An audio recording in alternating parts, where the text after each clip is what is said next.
Oke,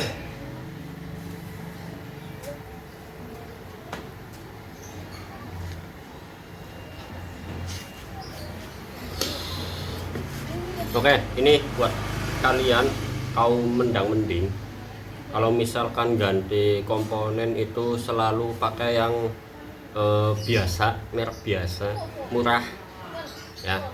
Mungkin biar tujuannya itu minim budget. Kalian pikir-pikir lagi ya. Nih, ini sok depan masih bagus ya, ini masih bagus, tetapi keluhannya itu masih sama, jeduk-jeduk. Permasalahannya itu karena apa? Karena dia itu menggunakan merek yang biasa. Nah ini ya, pakai merek biasa. Nah, kelihatan apa enggak? No ya. Kalian kalau misalkan mau ganti komponen, masih mending langsung ganti yang bagusan, yang original. Minimal Sapira ya, minimal Sapira lah. Kalau misalkan kalian menggunakan merek-merek biasa, apalagi yang isinya itu palsu tapi wadahnya asli, ataupun biasa orang bilang itu barang CKD ya, kalian masih mending beli yang original.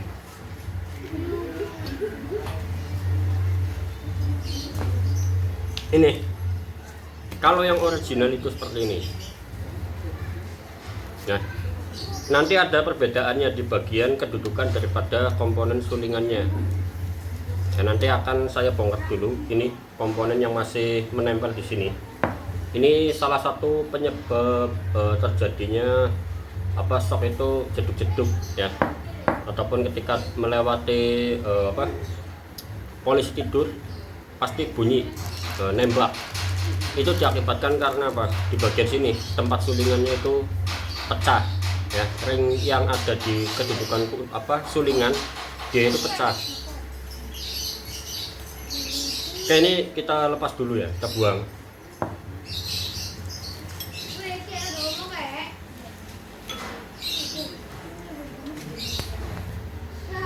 Oke, ini kita buang dulu untuk minyak sok depannya.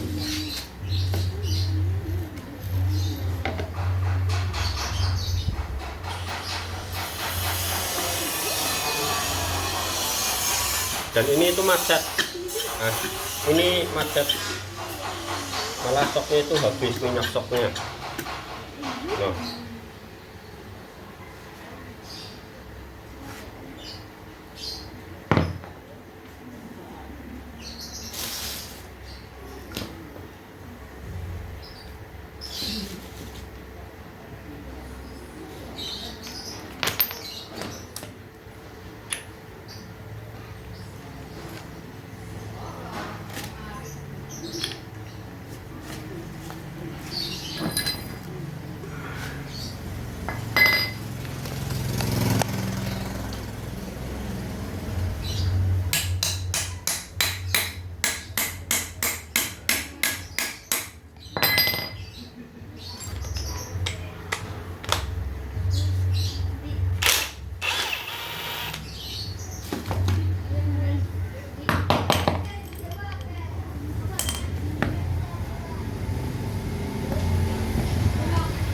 Oke, di bagian sulingan ya, ini itu masih bagus ya, orangnya itu juga masih tebal nih, masih tebal ya. Ini nanti dibersihkan semua ya.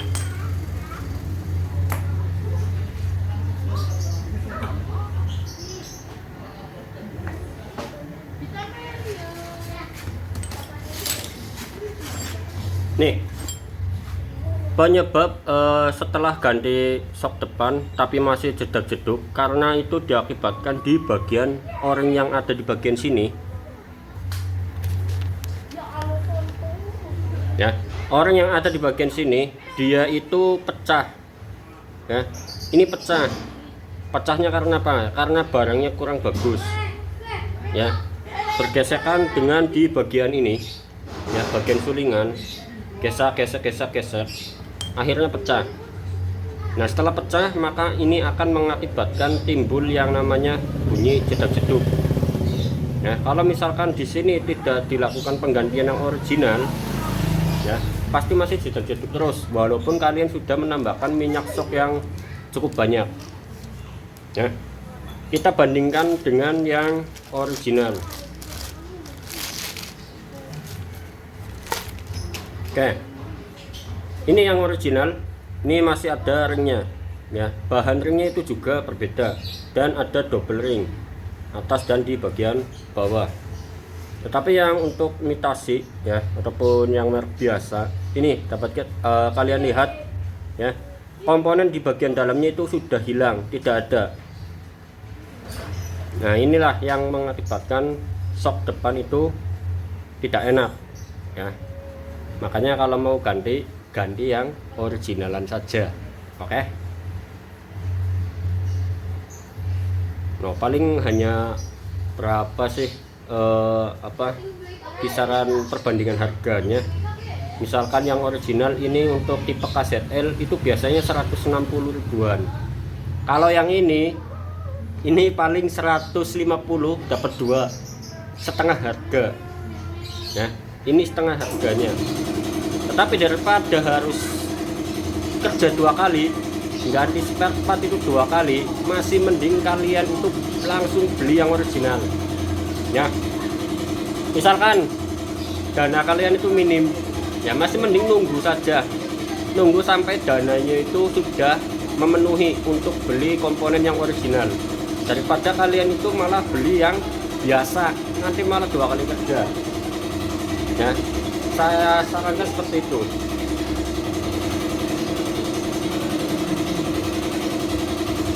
Nah, sedikit informasi lagi untuk tipe motor Scoopy yang donat, ya, yang ring 12 itu masih ada yang menggunakan tipe sok depan dengan kode KZL.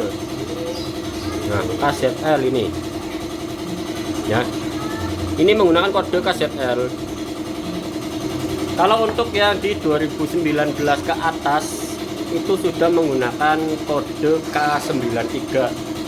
Jadi kalau misalkan kalian mau beli komponen, jangan asal beli langsung. Nah, belinya bagaimana? Lihat dulu kode yang ada di bagian luar sini. Ya, jangan langsung beli paling tipenya ini, ya. Misalkan motornya Scoopy. Nah, kalian itu nggak tahu Scoopy-nya itu yang model bagaimana.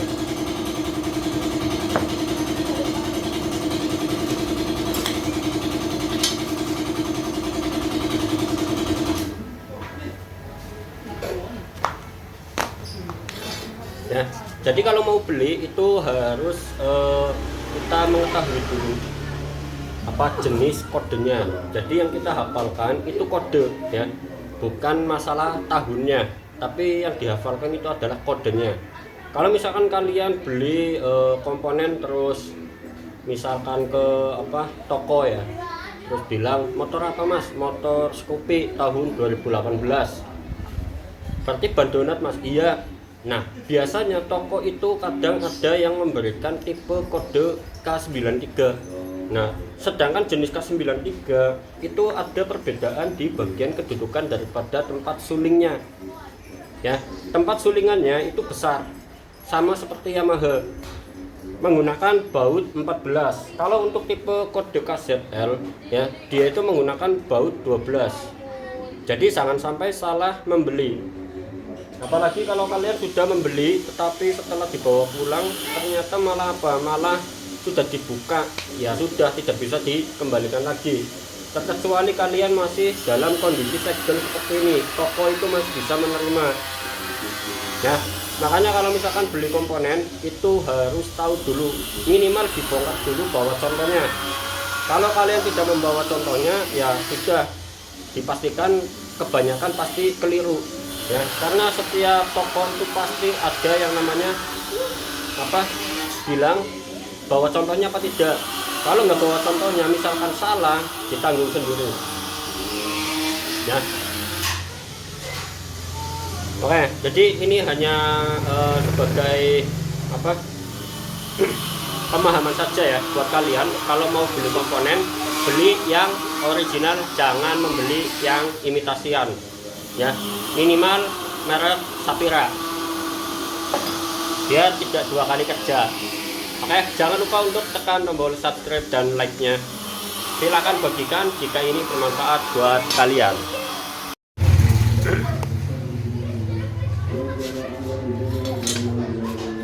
Oke, untuk bengkel yang tidak paham permasalahan ketika mendapati konsumen yang mungkin mengalami sok depannya itu jedak-jeduk, nah, keluhannya itu sok depan jedak-jeduk, tetapi pihak bengkel itu tidak paham komponen apa yang rusak ya. Pihak bengkel kadang tidak memperhatikan di bagian sini tadi, malah ditambahkan kayak gini, ditambahkan per 2 nih potongan, yang aslinya itu segini ya, tetapi ini ditambahkan per lagi ini ya.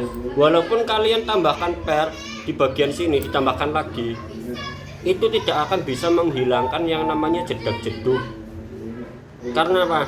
Tidak ada yang namanya proses peredaman dari bagian hidroliknya ya. Jadi minyak sok itu plong, minyak sok harusnya ketika dia itu keluar dari sini nih,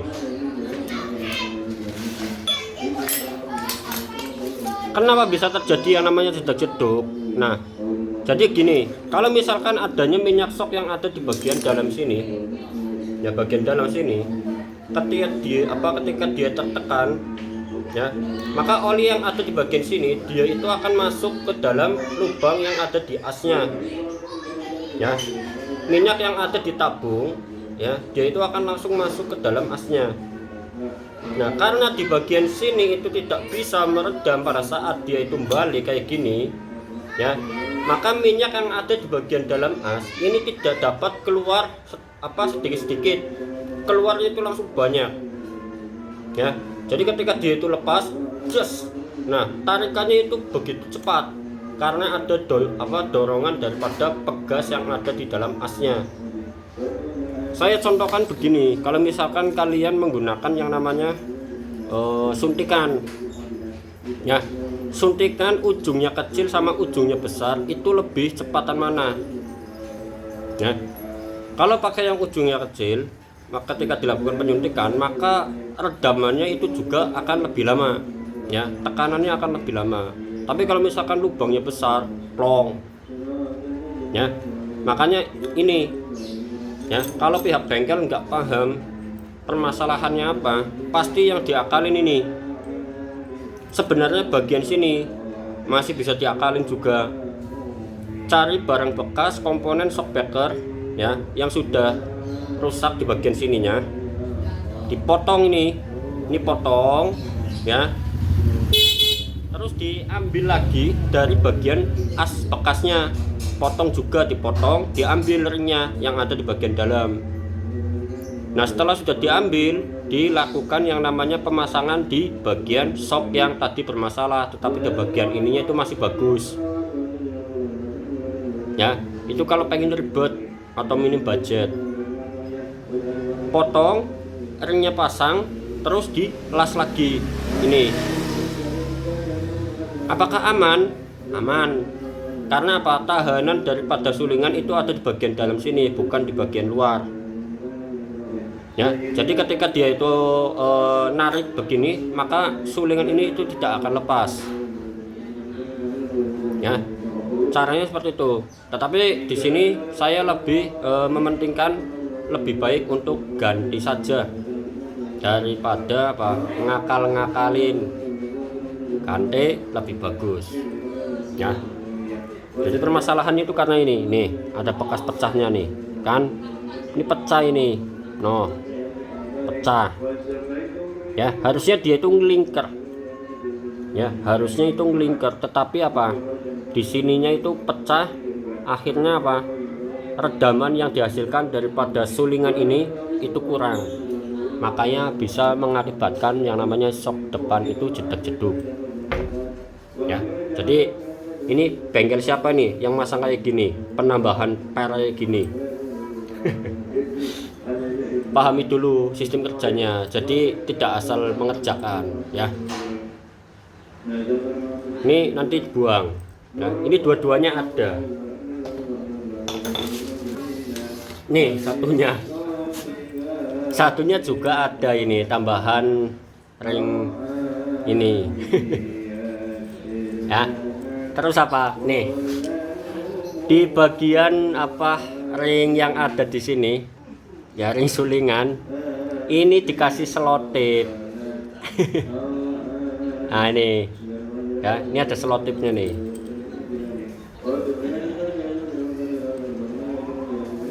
Nah, selotip ya. Mungkin maksudnya biar rapet ya, biar tidak jedak-jeduk, tapi cara penanganannya itu belum paham. Ini yang sebelumnya ini. Ini malah diselotip. Nanti ini malah seret di bagian as tengahnya ya. Kalau seperti ini jangan diselotip kayak gini coy ya, kerjanya itu yang benar. Nah, kalau ini diselotip tengahnya ya akan terjadi yang namanya pelebaran ya, pelebaran di bagian ini. Kalau ini nggak lebar kan nggak diselotip kan aman ya, dia itu aman, tidak akan cepat aus di bagian sininya. Ini kalau di bagian dalamnya diselotip ya sudah pasti untuk ring sulingannya, ring yang ada di sini itu pasti akan cepat aus. Karena apa? Bergesekan dengan di bagian dalam as ya, bagian dalam as ini dia itu gesekannya itu terlalu berlebihan, makanya bisa bikin jadi seret. Nah, ini juga sama, pernya 2 ya, ini dibuang ya, 1 per saja. Nah, ini juga sama, ada selotipnya lagi nih. Nah, kita lepas lagi. Nah, ini ring sulingnya kita amankan. Kita buang dulu selotipnya ini. Nah, ini selotipan bikin kotor ini.